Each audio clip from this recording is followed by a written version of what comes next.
Seat is relatively new to the SUV market, but its first effort, the Arona, rose to be one of our favourite cars in its class.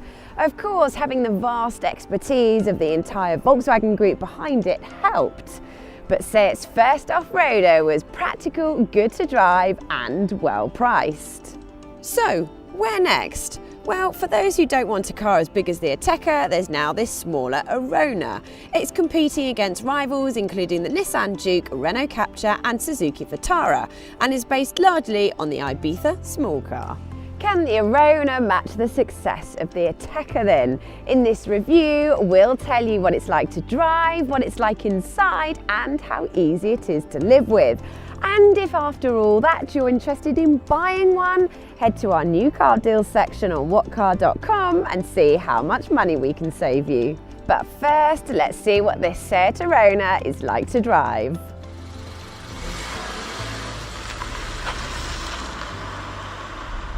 The Arona's engine range kicks off with two versions of a 1 litre petrol. One has 94 brake horsepower and the other 114. Or there's a more powerful 1.5 litre petrol which has 148 brake horsepower.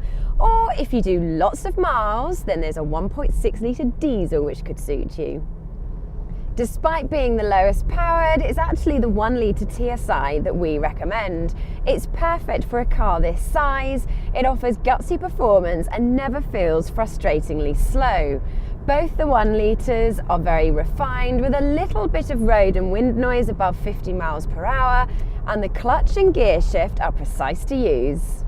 Where the Arona really earns big points though is its handling. It's much more car-like than most small SUVs and is genuinely fun to drive quickly. If you go for FR or Excellence models, you get a feature called Drive Profile, which allows you to select different driving modes and change the weight of the steering. Very few small SUVs ride with the poise and comfort of a family hatchback, but if you stick with smaller alloy wheels, then the Arona deals with the kind of bumps and ruts you're likely to find on UK roads pretty well. In fact, better than most of its rivals.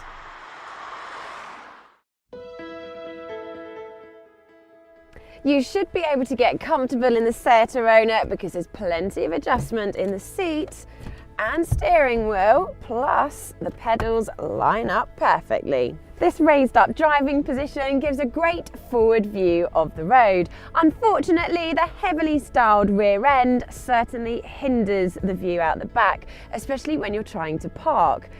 Thankfully though, you do get parking sensors as standard on all models above SE.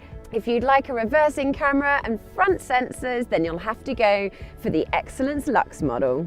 Now, if you've spent any time in the new Ibiza, you will recognise this dashboard because the two are virtually identical. There's quite a lot of hard, scratchy plastic on show, but it does feel well put together. All cars get an infotainment touchscreen which ranges from 5-inch to 8-inch when you go from SE to SE technology. This bigger screen is bright, easy to navigate and responds quickly. In fact, this is one of the best systems in its class, although we would still prefer a rotary controller instead of doing everything by touch.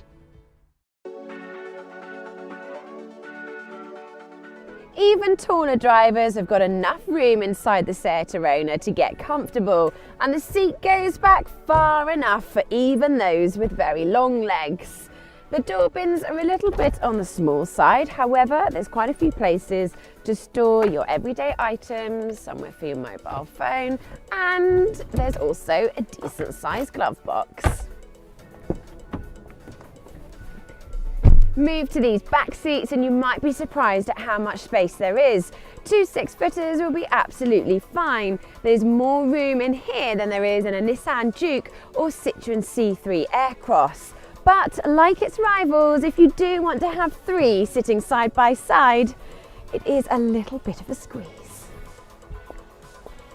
The Arona's boot dwarfs that of the Juke's, but you can still fit more in a Citroën C3 Aircross. You get this floating boot floor as standard, which, when set into the highest position, minimalises the load lip, which makes it easier to get heavier items in and out. The seats split and fold 60/40, although there's no quick release handle, you do have to walk around and press a button next to the headrest. The Arona is more expensive to buy than both the Duke and Captur. That said, it won't lose as much value as those cars, and the good news is that even the entry-level models come with lots of kit.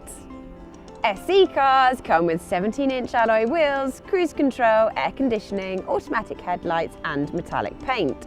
We reckon it's worth upgrading to SE technology trim though, which gets you a larger infotainment system plus rear parking sensors. It's even better news if you're buying on a PCP finance deal, as most will, because there's lower monthly payments than most of its rivals. And running costs should be minimal. Every Arona comes with automatic emergency braking, and it was awarded the full 5 stars in the Euro NCAP crash test. Rather disappointingly though, you only get an alarm as standard if you go for FR models and above. The Seat Arona is a truly impressive SUV. It's good to drive, roomy inside and affordable to own. In fact, we'd say it's one of the very best SUVs in this price point. For plenty more on the Seat Arona, including our full online review, head to whatcar.com. And if you're thinking of buying one, remember we can help save you thousands. Head to whatcar.com and go to our new car deals section. But before you go anywhere, never miss another video, hit subscribe.